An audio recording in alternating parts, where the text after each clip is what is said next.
All right, hello and welcome to another video from the Brookings Arts Council. As always, my name is Shelby Meyer, and today we are going to be doing a little bit of drawing and talking about maybe some pattern and color. So I'll get to supplies and we'll talk a little bit more about it. So first I have this piece of paper. Mine's just on a clipboard, so it's a little bit easier to show you. Just regular old printer paper is just fine.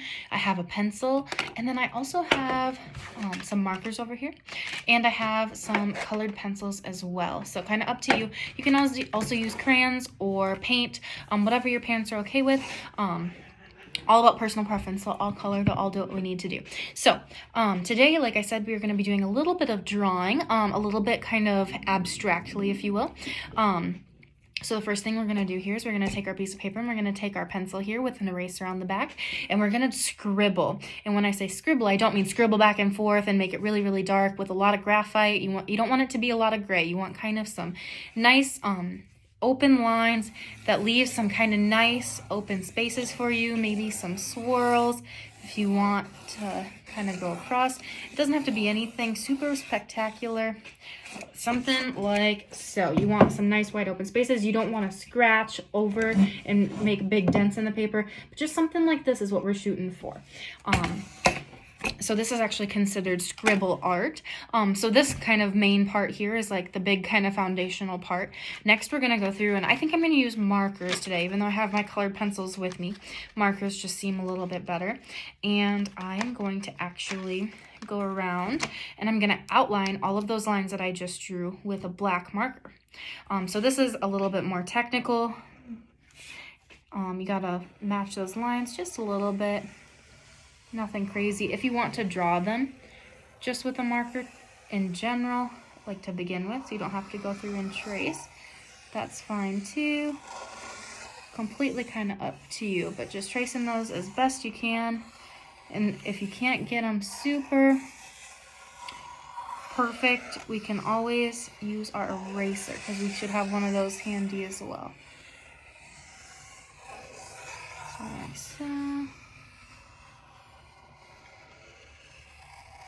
All right, so I got them traced, and as you can tell, mine are not exactly perfect either. We don't want to spend a lot of time doing it. So I'm actually just going to take I have a bigger eraser here other than the one on my pencil, and I'm just going to go through and I'm going to erase those pencil lines from the back. This way it's just already done. We don't have to worry about it messing with the color. And then we have a nice strong kind of black outline to it. You can also outline in gray if that's a little bit more your style. I kind of like that strong black outline, so that's what I showed you to do. So again, just erasing those pencil lines.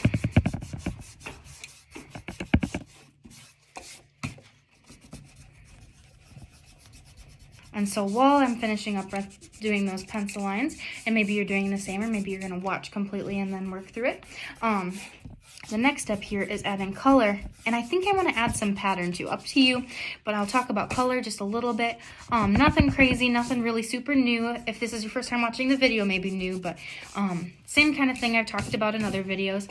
So if you're using color, kind of think about the colors that you're using. I don't want you to use any specific color schemes or anything like that, but be thinking about your color. So maybe you'll use a primary color scheme. So that would be using those primary colors. So primary colors are the colors that you can't mix to create.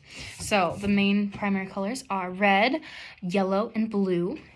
Those are those primary colors. They're really super important. Actually, if you mix them, you can get all of the colors. So they're really kind of cool and special like that.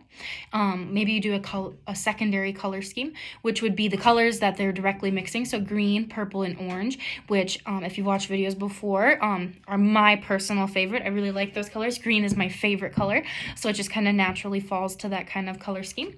But other than that, whatever color scheme you want, maybe monochromatic, which would be like adding either white or black to all of those colors. So maybe you do pink, red, and kind of a burgundy color. That'd be fine. I think that's what I'm going to use today with Valentine's Day coming up. I'm kind of feeling the pink, red, and then maybe white. You could do white or even black.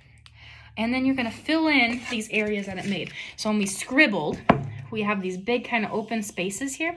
We're going to fill those in with color. And you can color them in solid, or you can add pattern. So pattern is kind of a fun thing to talk about.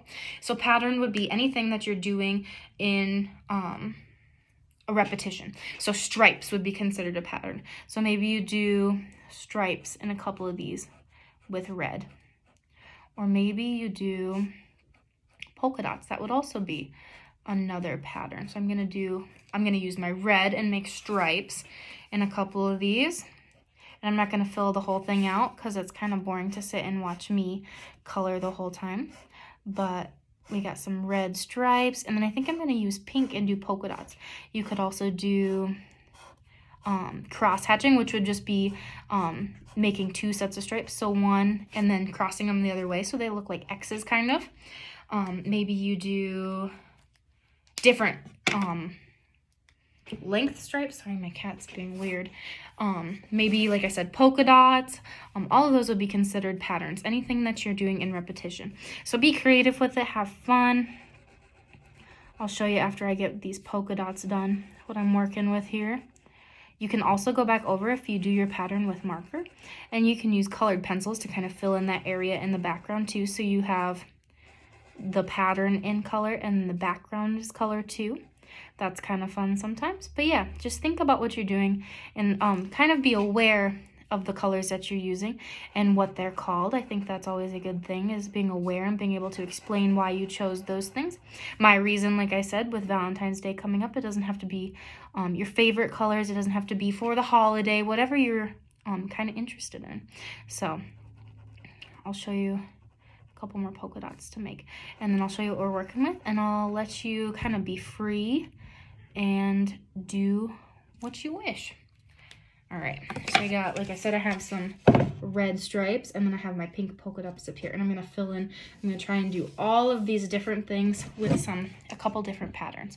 So that's what we got today. We got some scribble art, hopefully kind of fun, just a nice little art break to your day.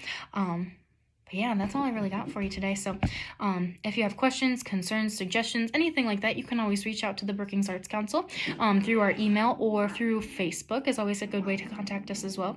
But other than that, that's all I got. So I hope you had fun. I hope you have a good week, and I'll see you next time.